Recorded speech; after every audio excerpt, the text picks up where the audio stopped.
peace to all of the divine primordial deities. Now, if you are not privy to this information, I suggest just keep it scrolling. This video is for entertainment purposes only. I am not here for the dead, I am only here for the awakened. If it resonates, let it marinate.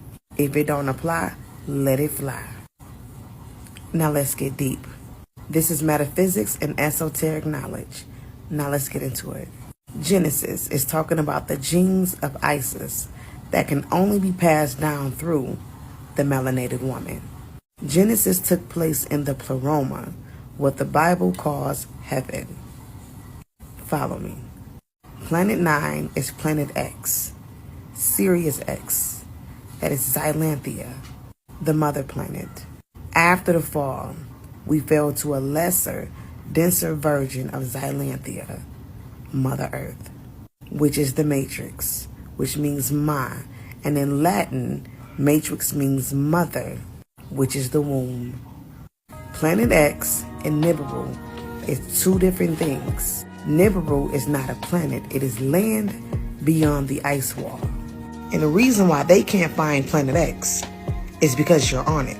That's Xylanthia, that's Earth, where the X chromosome comes from, which is Mother Earth, which once upon a time used to be a plane of nothing but women, the matriarch.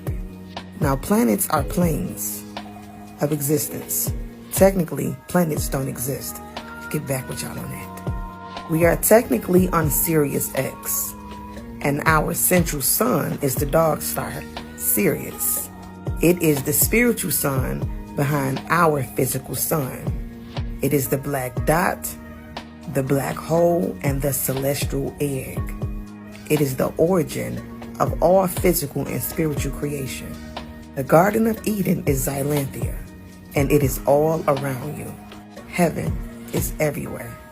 It is a realm that is in this dimension, and we are separated by frequency, energy, and vibration.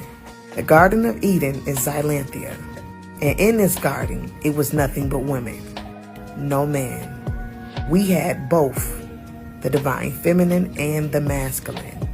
We were considered one. It was after the fall, we gave birth to duality, and that is how we was able to create y'all outside of ourselves. The matrix was created by the matriarch. That's why everything here is feminine. Now, before I get ahead of myself, let me backtrack.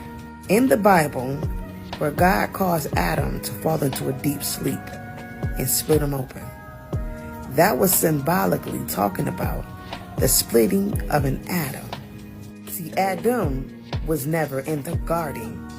The splitting of that atom was the beginning of Isis, who the Bible calls Eve, coming into existence. She is the primordial seed, Anu, which is autumn in Egypt mythology. Autumn is Atom, the self-created God. She is feminine, and 9 compose creation itself. And the first is the high god of the system, Isis. She is the beginning of the 9 ether gods. It is a total of 9 divinities. The great E9 was a group of deities in Egypt mythology that was created by the high god. None of these gods technically existed. They are all aspects of one god, you. Let me break it down. The high god, Anu, Amun-Ra, is the hidden one. That is the black dot, that is the soul, Ra, which is the creator and the sustainer of all life. Shu, air and ether. Tefnut is moisture. Geb is earth. Nut is heaven. Asar is soul. Aset is wisdom. Set is ego. Neblet is nature and mortality. The combination of these 9 gods creates a perfected divine being, and that is the cosmic human, Heru, melanated gods and goddesses. Now keep in mind the 5 elements, earth, air, fire, wind, and ether. Those are the E9 gods that help bring you into existence. We are the gods of the now. We are the high council. the 9 ether beings. Xylanthia is the home planet of the extraterrestrials that visited Earth and founded Atlantis. That's us. The history of our extraterrestrial home was preserved in the Egypt's mythology by associating our star home, Sirius, with the great mother, Isis. Let's get back to the garden. The lesser beings that was watching the garden wasn't technically gods. They were supposed to just be watching and guarding. That is it. And there's nothing divine about a watcher. It's given more so creep, because they're watching from afar. These lesser beings was predators, and they were preying on the matriarch. Follow me.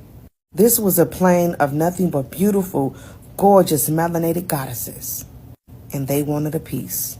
These beings was watching from afar and saw these beautiful women and was preying on them, on how to get them. Now keep in mind, Genesis is a story of many, but I'm giving it to you guys in a different light in what the Spirit dropped on me. Let's continue. The serpent that beguiled Eve, let's talk about it. We are serpent beings, and there's disagreeables and there are agreeables. We all can shapeshift. We just lost the knowledge of it. Now let's continue. The serpent that beguiled Eve was a lesser being, your Anunnaki. The serpent that came to Eve beguiled her. And beguiled in Hebrew means to seduce. And the exchanging of the apple was the exchange of sex. We're talking alchemy here, the exchanging of energy between a high vibrational being and a low vibrational being. This was the forbidden fruit, because this was never supposed to happen. The serpent raped Eve. They violated her, and the serpent broke code. They was never supposed to have touched her. And this is how she knew she was naked. The serpent was able to shapeshift, and he deceived her. He was blew back by her beauty and her divinity, and he wanted a piece. So he violated her and used her womb and her mitochondrial genes to bring forth his demon seeds, which is your Cain and Abel, the twins, your canine people.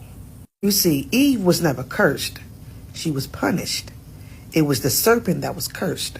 That's why the Bible said, on your belly you shall go, symbolically talking about a snake. But if you go further, we're talking about a worm here, a parasite. He was turned into a parasite. Entire bloodline became cursed, which is the bloodline of the reptilians, and the reptilians was the result of the curse. That's this book I got that stated that the Anunnaki didn't always look like reptilians. I'm like, well, what did they do?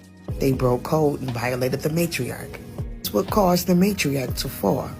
She was violated by these lesser beings that was watching beyond the ice wall. And your canine people are hybrids, but they are a bloodline that is cursed. We don't supposed to mix with them. This is the war that we have been fighting since the beginning of time, and that has been between angels and demons. Let's continue. Now keep in mind, in the beginning, the masculine and the feminine were one. It was after the fall when we were able to create the masculine outside of ourselves, because duality came into existence. We created you to protect us. This is why many men are going through a lot these days, because they are not doing what they were created to do, and that is to protect the matriarch.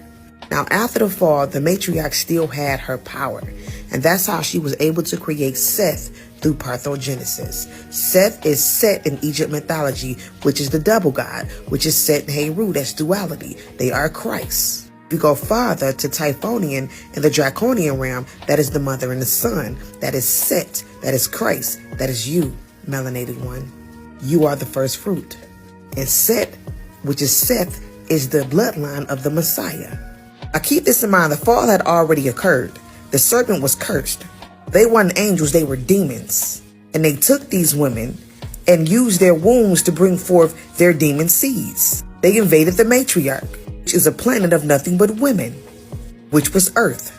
We are the angelic seed, and it is the Anunnaki who came beyond the ice wall and created a hybrid race of demons by using our wombs to produce their seed.